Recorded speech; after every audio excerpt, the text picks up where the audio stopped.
This building here, as we've done, this is a solid wood kit. It took one guy specifically quite a long time to detail and put together.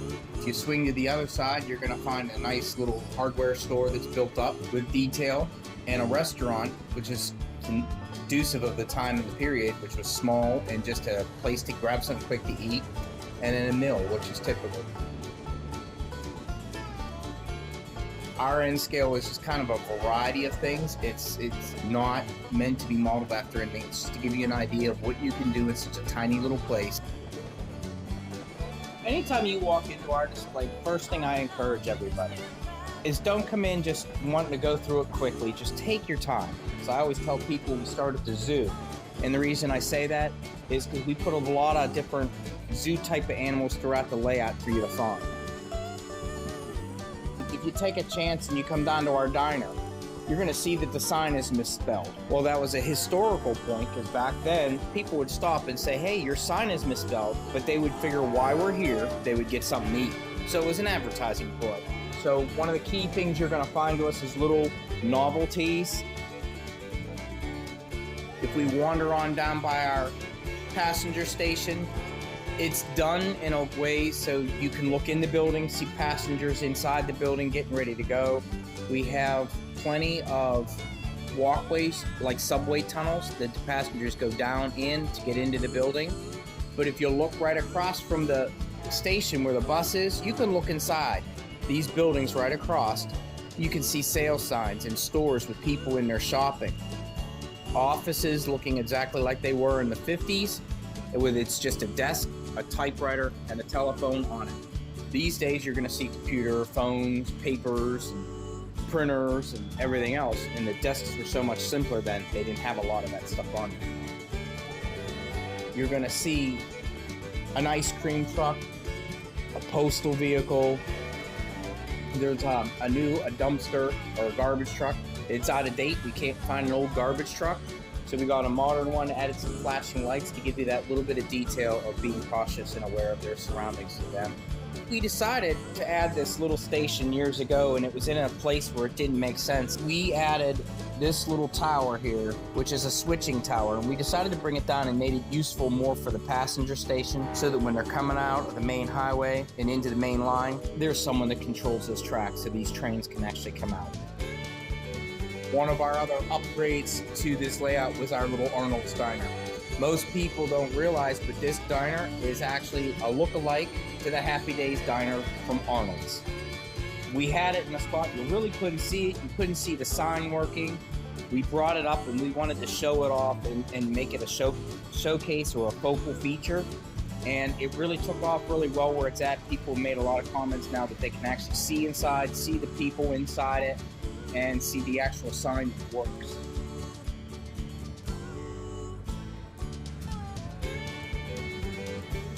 We got a case story going on here where the woman's yelling at the man about the flat tire. Long point of the story is that's her husband, and he's in trouble because she's been telling him it's been going flat for a long time. So he's in trouble.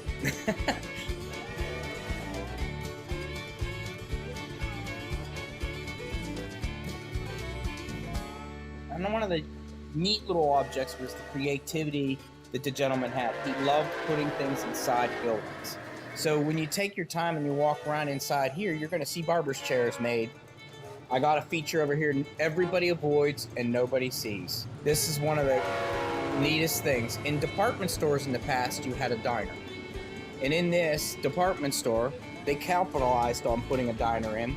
Well, the gentleman used old tablecloths the wife didn't want, cut them up to put on the tables.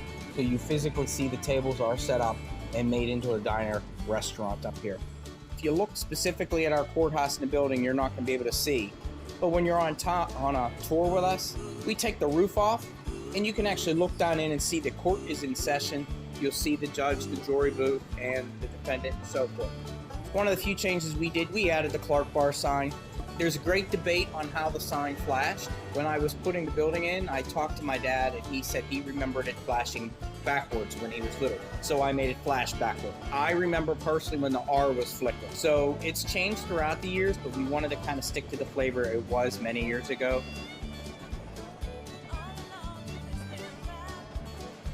You ever been on a ducky tour in Pittsburgh? We got a couple of those type of boats down here just to kind of give you the illusion of the past and what they were done. Roadways, water. We in Pittsburgh, we do a lot in our water. Even Beaver County, lots done on these rivers. Not only are they good for produce and moving shipments and products, but people enjoy the time, whether it's canoeing or paddle boating. Everybody's out on the water in this region.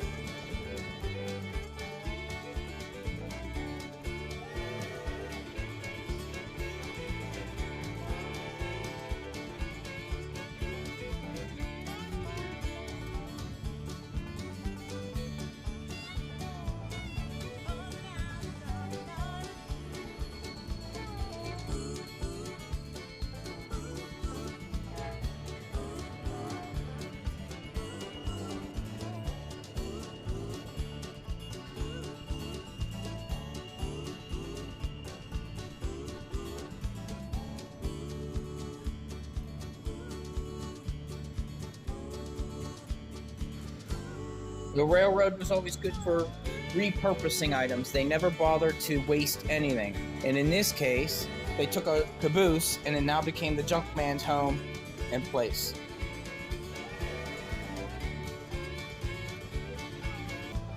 You're gonna find a little detail. Everybody sees engines, everybody likes engines. In our steel mill, we had an engine custom painted to meet the Aliquippa Southern Railroad, which was in this area, that ran most of the tracks around in this area. Other than the P&LE, which this station was a part of, and now serves a purpose for the model. In this area, you find B&O, Aliquippa Southern, the P&LE, the Pennsylvania Railroad. That was in this area. These were all their tracks that you used. Steel mills, they offer a lot. Part of us, everybody always questions, how come your lights look so different in a steel mill? Point is, when we're doing the steel mill, they're really trying to capture the old 50s gas lights. So they used really big LEDs to give you the 50s gas lamps. And so those are the kind of things you'll see here, and little details that you probably won't find too many other places.